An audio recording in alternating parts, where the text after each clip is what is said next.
Heading over to business for the week, we're trying to save you some money as we steam towards winter. For more on this, let's bring in our money men, starting with business and market analyst and Newsmax contributor, Seth Denson, and America's accounting professor of Montclair State University, Dan Geltrude. Good morning, gentlemen. Good morning, Dan Allie. is in studio with us. Seth, I was talking to Dan earlier, but I think we should bring the show to Texas because it's warmer there. Go. It's definitely warmer, and I'm telling you, I got a couch. So you got a couch? Yeah. You got lights, a Absolutely. couch, it's all we need, right? Well, Seth, but look what we have in the green room. Candy corn. That's not Dan, motivation to get you here? I'm wearing my fuzzy shoes today, too. There we go. Well, I got to tell you, Seth, I went with these this morning. Love so it. Love, peace, peace. love, I'm freedom. all the way down here, buddy. There we go. All right, well, speaking of the fuzzy shoes, you got to stay warm. We've got a lot going on today. Prices at the pump, grocery store, home heating, they're all on the rise, and we're heading into the holiday week where a lot of people are going to be traveling and spending even more money for Thanksgiving. But you guys have some recommendations to save money. Seth, I want to start with you. What should we be doing in our homes short term? Because, you know, the basics like get new windows, it's just pretty much out of the door right now. What do you say? Yeah, there's a couple of things you can do without having to spend money or at least a lot of money. The first thing I would do is always check your windows and doors, make sure there's not air leaks. Here's another tip that a lot of people don't know. Your ceiling fans, if you have them, put them on reverse, because if you do that, whatever heat is in the house can circulate. And then another thing, if you're willing to spend just a little bit of cash, but maybe not a lot, little do-it-yourself project over the weekend is in your attic. Go upstairs, go buy some insulation, make sure you got plenty of insulation up there. Heat rises. It's going to rise right out your roof if you don't have good insulation in your attic. Yeah, I didn't know about that, the ceiling fans. It's interesting. Dan, one of the tips you say is to shut your doors, so if you've got, rooms that you're not using.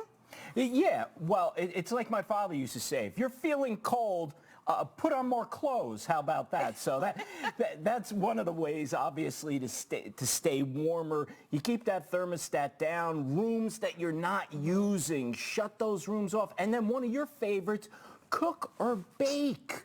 Because when you're doing that, you're getting some heat from the oven. Yeah, so you help heat your house. I'm sure my kids would like that if I baked more.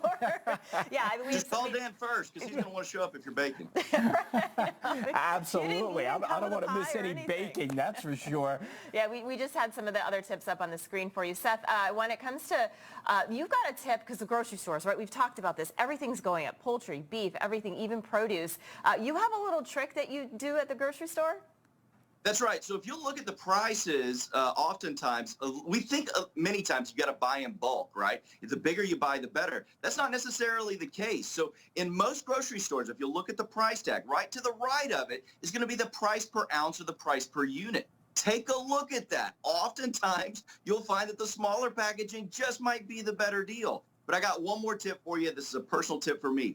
Don't go to the grocery store hungry. Yeah. If I go hungry, man, I'm buying those double stuffed Oreo cookies. So I know. That's like I go to Costco for one thing, and then I come out with a ton of things that I don't need. But Dan, grocery shopping, you say stick to that list? Yeah, absolutely. I mean, going along the lines of what Seth was just talking about, have your list, go in there, stay focused. If you're hungry, you're going to start to wander in the aisles. But I'll tell you something else. You should only buy what you need. What does that mean? Buying in bulk, Americans waste 30 to 50% of what they buy. So only buy what you're going to use. Yeah, see, I always thought buying in bulk was better because I thought, you get a lot more for what you would pay normally at the grocery store. So I'm learning a lot of stuff. I'm going to be saving a lot of money, guys. Let's move over to gas because we keep seeing those prices rise at the gas stations. Seth, there's a lot of rewards programs out there. Do they help?